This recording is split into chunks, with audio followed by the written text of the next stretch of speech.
Have you ever had a moment that changed your life? You know, psychologists call them, or even refer to them as defining moments. I think we've all had them at one point or time in our life, right? They're those moments, those events that really shape our life and help us to become who we are. I know that if you've experienced them, I can tell you the truth. I have sure experienced some of these defining moments in my life as well. The moment I saw this very attractive brunette singing in the choir at the church where I was a middle school pastor, and thinking, wow, she's gorgeous. And 3 decades later, 4 kids and a golden doodle, my life's been changed. Or the moment when I was a senior in college and I was really wrestling what I was going to do with the rest of my life. I was trying to figure it out and was kind of in this spot where I was really uncertain about my future because I was wrestling with this idea that God was calling me to ministry. Seminary, several churches, seeing hundreds of lives transformed by the power of Jesus, getting to do things that I would never imagined that I would do, training pastors across the country and traveling the world. My life has been drastically changed. Or the moment when I saw my first, and then my second, and then my third, and then the surprise, number 4, being born. And realizing at that moment that I was taking on this incredible responsibility of being a dad, my life was forever changed. Rose Kennedy, the matriarch of the Kennedy family, once said this. She said that life is not a matter of milestones, but of moments. Now think about that for just a minute. Because if you look back over the course of your life, and there are memories that stand out, those are your moments. And these moments can be earthly defining moments, or they can even be eternal defining moments. The moment that I put my trust and my faith in Jesus Christ at the age of 5, what I didn't know then, but what I know now was that was the defining moment of my life. And this morning, we're going to take a look at someone who had a moment that would forever change his life. It would shape him in such a way that it would alter the course of his very life. As you know, we've been in a sermon series called All Stars, and we've been looking at some of the heroes, these epic biblical heroes, and we've been asking the question, what makes them great, and really, what lessons can we learn from their lives? Well, this morning, we're going to look at John the Apostle. John the Apostle. There just are so many details about John's life that I could tell you, but frankly, I don't have the time to unpack all of it. John lived to be about 95 years old. He was the only apostle not to be martyred for his faith in Jesus Christ.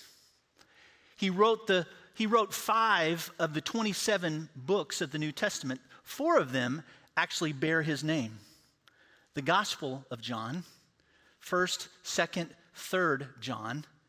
And the last book he wrote, which is the last book of the Bible, the book of Revelation.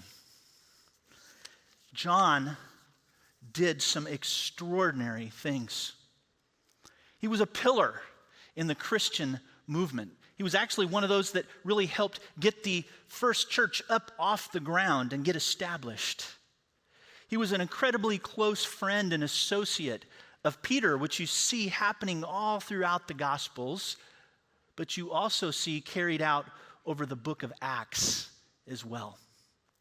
He was exiled by the Romans to an island called Patmos, which is just off the coast of Israel, for preaching the gospel. They were tired of him preaching the gospel, so they thought they would stick him on this very remote island. And it was there that he would write that last letter, and he would spend his final few days of life.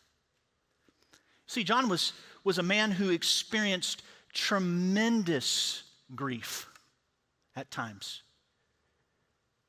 He encountered loss. He encountered fear. I'm sure he was fearful at moments in his life. He had doubts. He had faith. He had hope.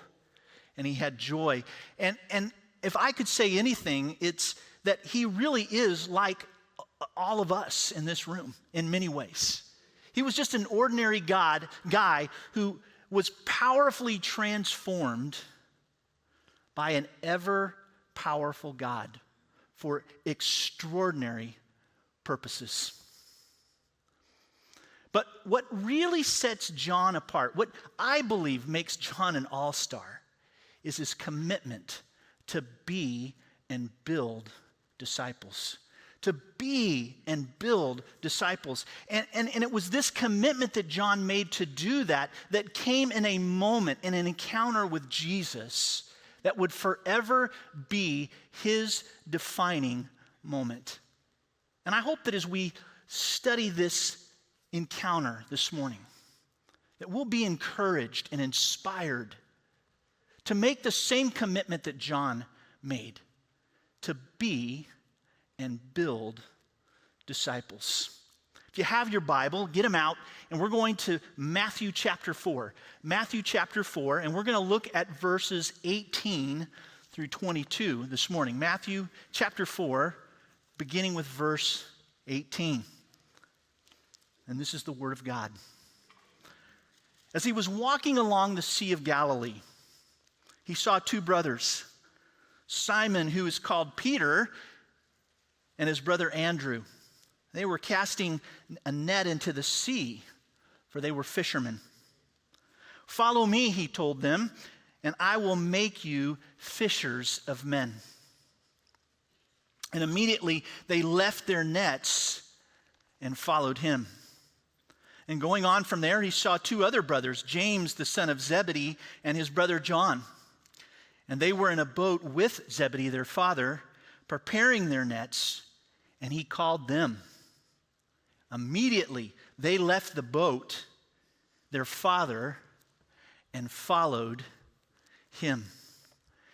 Now, often when we read this passage, it's easy to make some quick assumptions.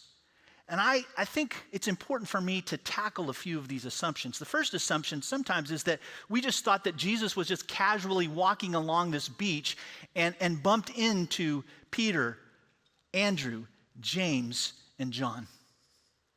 But that is furthest from the truth, because what really is true is that Jesus never did anything in his life or his ministry by accident. In fact, Jesus was incredibly focused, laser focused, may be a better word to use. He was incredibly intentional and very strategic in every move and every decision that he made. And over the last 18 months of in the beginning of his public ministry, he had been on the outskirts of the region of Galilee, but he shifted his base of operation to a town called Capernaum, which was right on the Sea of Galilee. And it happened to be, not by accident, where Peter, Andrew, James, and John lived, learned, worked, and played. Now, another assumption we can make is that this was the first time that Jesus had ever met these guys. So here's what I want you to do. I want you to keep your finger in the book of Matthew and flip with me over to John chapter 1. John chapter 1. You see, what we know is that John and Andrew took a small break from their fishing business. And they started to wander down around the Jordan River, and kind of which is in the wilderness of Israel. And they were helping an itinerant preacher hold revival services by the name of John the Baptist. You ever heard of him? This isn't just any typical preacher. This guy brings it because he was the forerunner. He was the one setting the direction, setting the people's hearts and minds towards the coming Messiah. And so over time, John had learned, as he spent time around this guy, John the Baptist, he had learned his mannerisms, he had learned his words, he had learned when John would get fired up and really go at it preaching-wise, right? He had learned when John got tired or sad or maybe even a little bit angry. He had learned those things because he had been spending time around him. And he also knew when his teacher, his coach, his mentor was amazed. And so in his own writing, in John, he mentions an incident where John the Baptist is struck by the presence of Jesus, the promised Messiah. Look with me in verses 35 through 39. It says, "And the next day, John was standing with his 2 disciples. When they saw Jesus passing by, he said, 'Look, it's the Lamb of God.' The 2 disciples heard him say this, and they followed Jesus. When Jesus turned and noticed them following, he asked them, 'What are you looking for?' They said, 'Well, Rabbi, where are you staying?' 'Come, and you will see,' he replied. So they went to where he was staying, and they stayed with him, for it was about 4 p.m. So this is really the very first time John is introduced to Jesus. And it had a bit of an impact on John.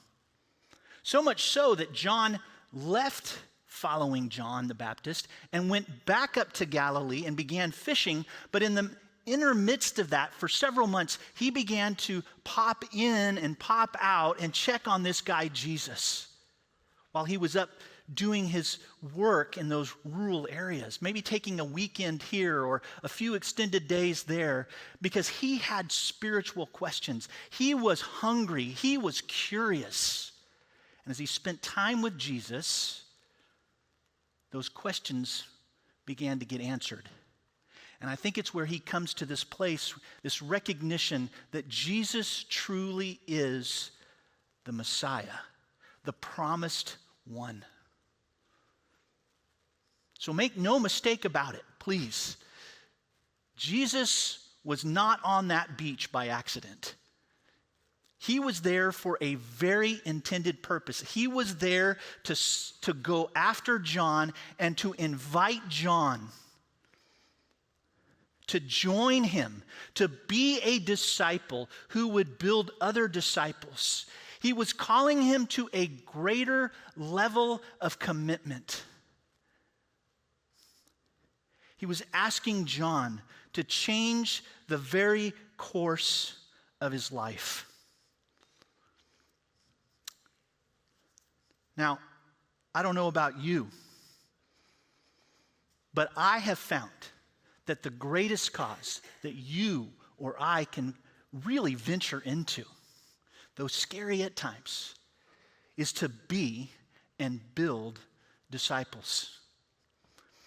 And if Jesus is calling you and me, and let me just say this, Jesus is still in the business of calling people to follow him and be and build disciples. Could you imagine if Jesus were to walk into your place of business or perhaps your school and to singularly look out and point you out and come to you and say, join me in multiplying a movement of disciples? You would feel a sense of incredible joy and hope, maybe a little bit of fear too. But that's exactly what Jesus is in the business of today doing. He's calling us to join him in the world's greatest cause of being and building disciples. And so if he's calling us to do this, if he's urging us to be involved and to take a greater step of commitment, wouldn't it be important that we know what a disciple really looks like so that we can build other disciples? Well, let's go back to the text because I think Jesus gives us a clear description, some clear characteristics of what a true disciple really is. If you go back to verse 19, let me read, and we can see this first characteristic. He says, "Follow me," he told them, "and I will make you fish for people." Would you underline that word, "follow me"?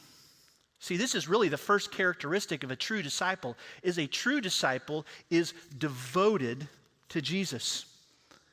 Now, you may not know this, but this was one of Jesus' favorite invitations. In fact, he used it 24 different times in the Gospels.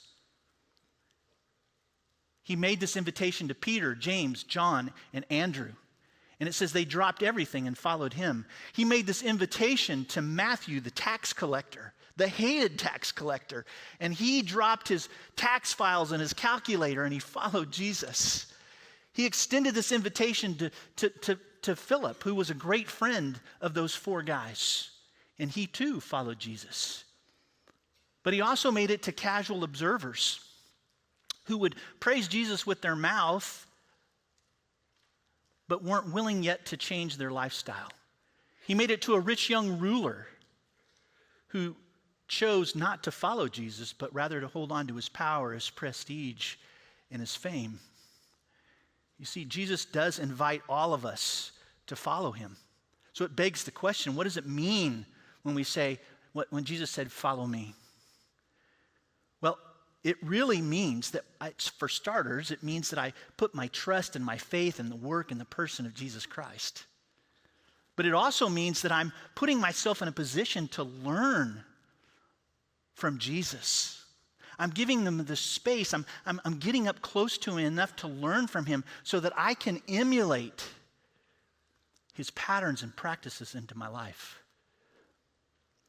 There's a great saying in Hebrew culture. It goes like this: "May you be covered in the dust of your rabbi."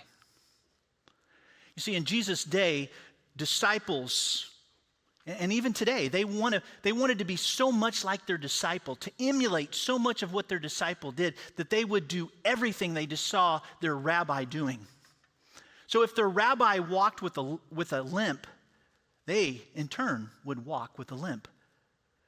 If their rabbi had a lisp, they would learn to speak with a lisp because they wanted to be so close and do everything their rabbi did. So when we say, may you be covered in the dust, it's literally, I am walking so close to my rabbi that I can't help but become like him. I have a question for you. You know, the first place we start in being devoted to Jesus really begins with repenting and believing, putting our trust and our faith in the work and person of Jesus Christ. Have you started there? Is Jesus, in fact, the forgiver and leader of your life?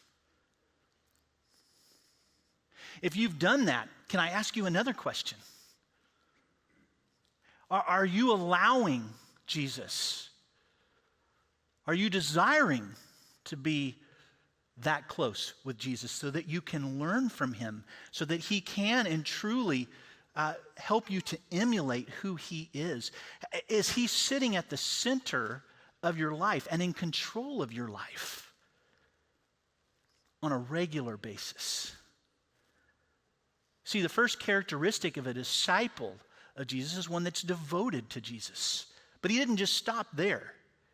He also begins to say that there's a little bit more to being a true disciple than just being devoted to Jesus. Look with me again in verse 19. He says, "Follow me," he told them, "and I will make you fishers of people." Underline that phrase, I will make you.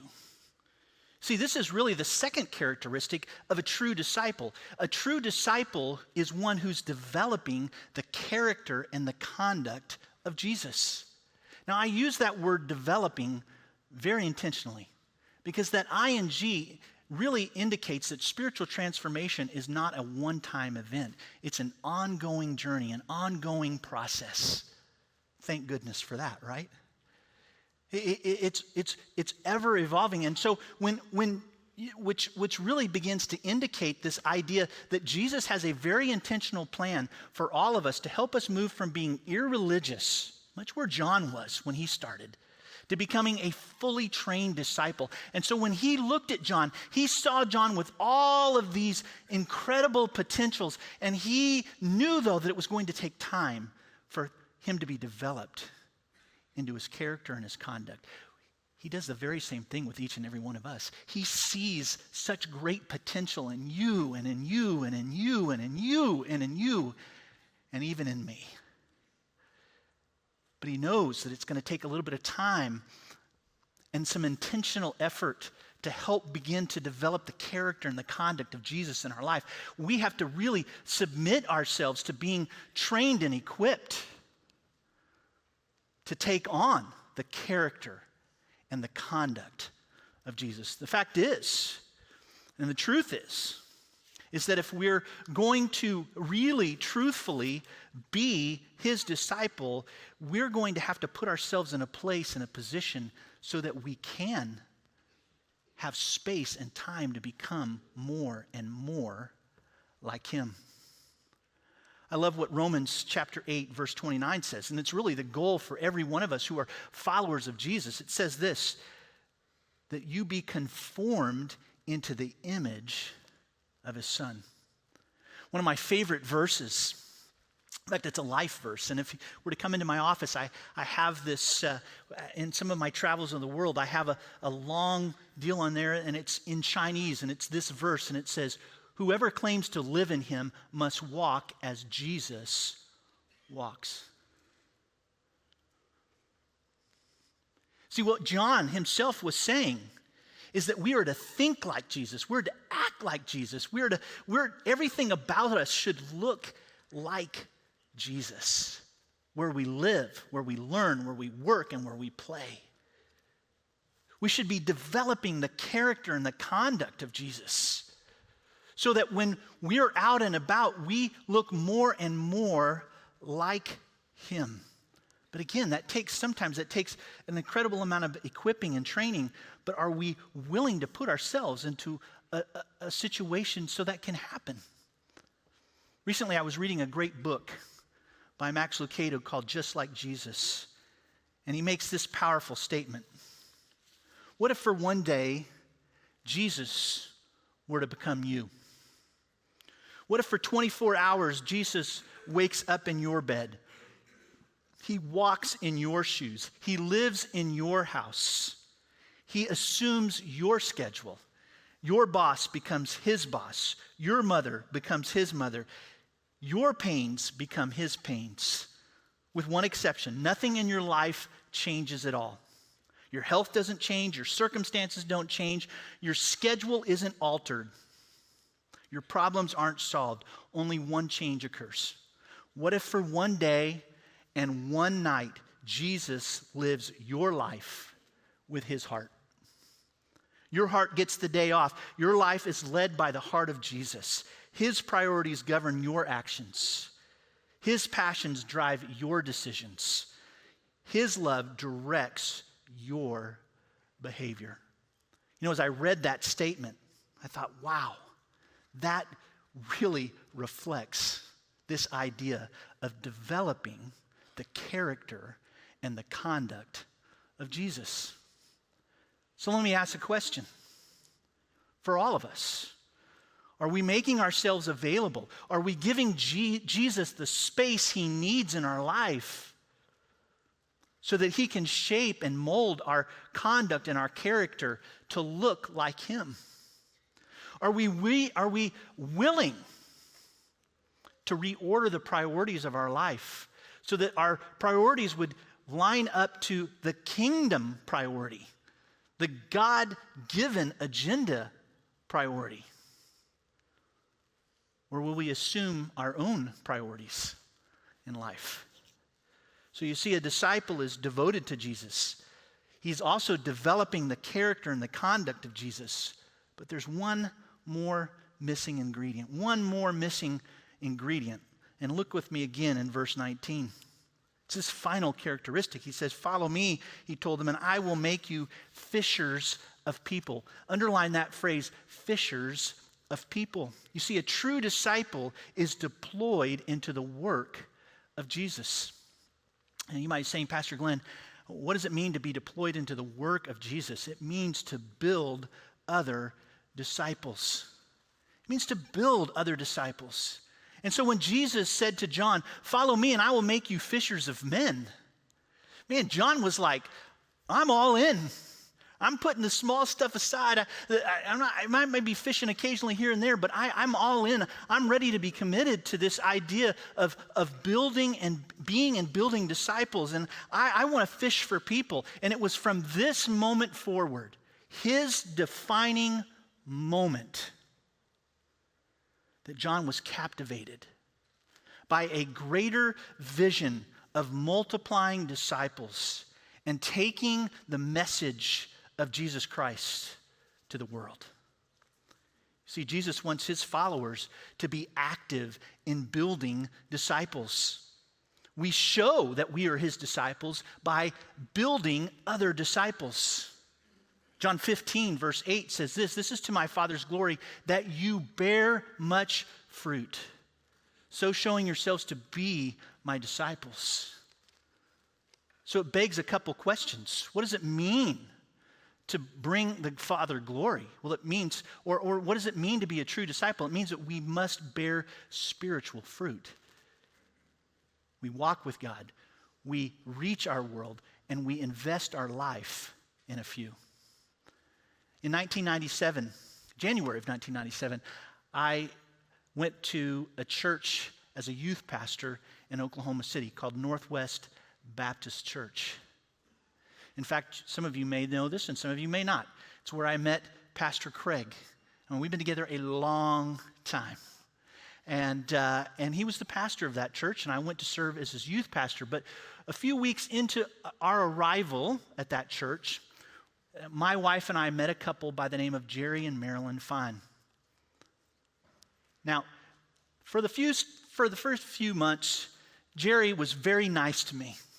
He was always nice to me, but he would always ask me, "How are you doing? How are things going in student ministry?" And it was great, and I had great conversations with him. He was always very encouraging to me. But probably a few months after that, the direction of our conversations began to change a little bit. And Jerry, if you get to know him, he's very direct all the time.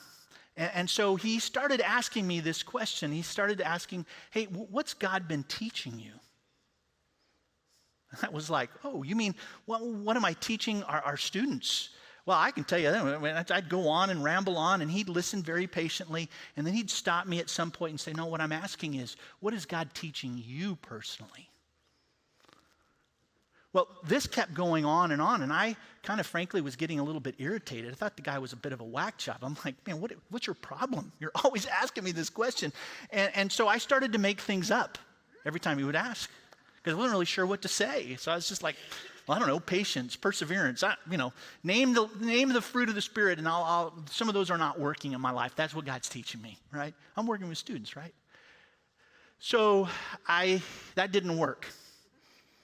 And so I thought, well, I got to come up with another solution. And I figured out the best solution was to avoid him. And so what I did was I started going every direction I knew Jerry wouldn't be in. And that only worked for so long, though. And finally, on a Sunday night, he found me at church, and he cornered me, and he said, "You've been avoiding me, haven't you?" I said, "Yes, sir, I have." And as direct as he could, he looked me right in the eyes, and he asked me why. And I had to confess. I had to tell him, look, I can't answer your question. I have no idea what to say. And he reached his arm out with his skinny, scrawny fingers. He had this finger that was a little bent this direction. He put his arm on my shoulder, and he said, Glenn, God has so much more for you. You show up on my house next week at 6 a.m. on Friday, and oh, by the way, don't be late. So for the next 18 months, I would show up every Friday at his house.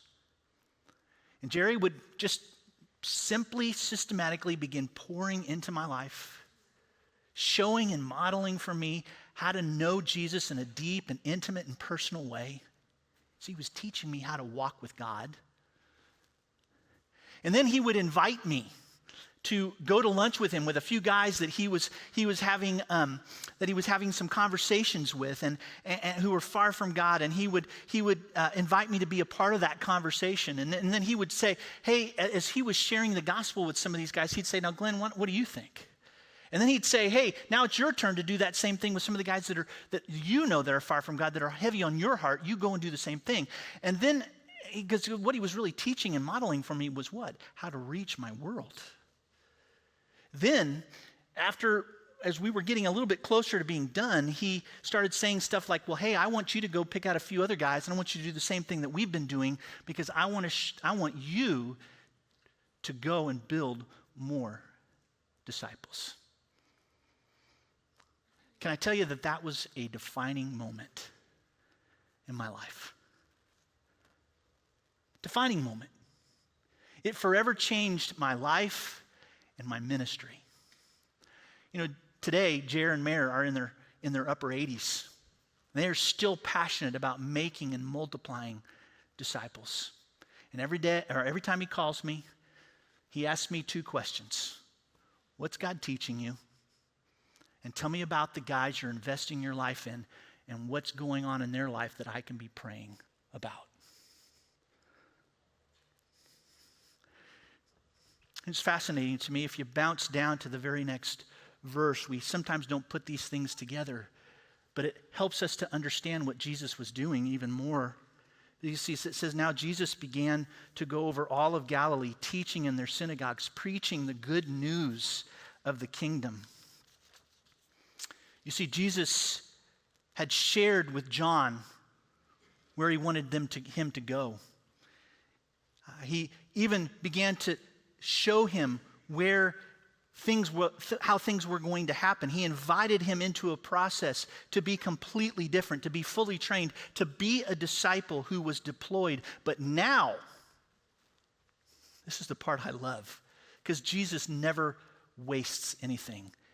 He's going to help put them into action, because he's going to take them with him on ministry trips to show them how to do what they were going to become, and then to put them into practice right there on the spot. You see, to be a disciple means I build disciples as well. So can I ask you a quick couple questions? Are there people in your life who are far from God who would call you a friend? Have you been equipped to have spiritual conversations, and for that matter, even gospel conversations with people who are far from God? Are you, or have you been equipped to invest your life into a few, to help them be a disciple and build other disciples? Robert Coleman, who perhaps is what I would call maybe the modern godfather of disciple making in the modern church right now, but wrote a book, and he was quoted as saying this: individual men and women are God's method. God's plan for discipleship is not something, but someone. Someone. I see a lot of someones here this morning, myself included. You see, the greatest call that you and I can really invest our life into, really give ourselves to, is this idea of being and building disciples. A disciple is someone who's devoted to Jesus, developing the character and the conduct of Jesus, and then deployed into the work of Jesus. These are really the characteristics that embodied John the Apostle. I was doing a little math. I know that might be a little scary. I'm not much into math, but I think somewhere early in John's 20s is when he had this encounter that we just read with Jesus. And we know that he was about 95 when he passed away. So that would mean that he faithfully committed his life to doing this for over 65 years. That's what I want to be. I want to be a disciple who's devoted to Jesus, developing the character and the conduct of Jesus so that I am genuinely deployed in the mission of Jesus. It's the work that Jesus has given the church. It's the work that he's given us as followers. It's the command he's given. It's our mission. It's our objective. It's our purpose. And it's our call to be and build disciples. Let's pray. Jesus, thank you that you don't waste anything. That everything that you do is with purpose and intent. And that as you did with John, and you called John to lay aside certain things in his life, to reorder his life in a way so that he could spend a lifetime of being and building, would you continue to remind us, challenge us, Spirit. Help us to see how we, in the areas that we have influence, where we work and where we do life, would you show us how we can be a disciple, but also make disciples where we live, learn, work, and play.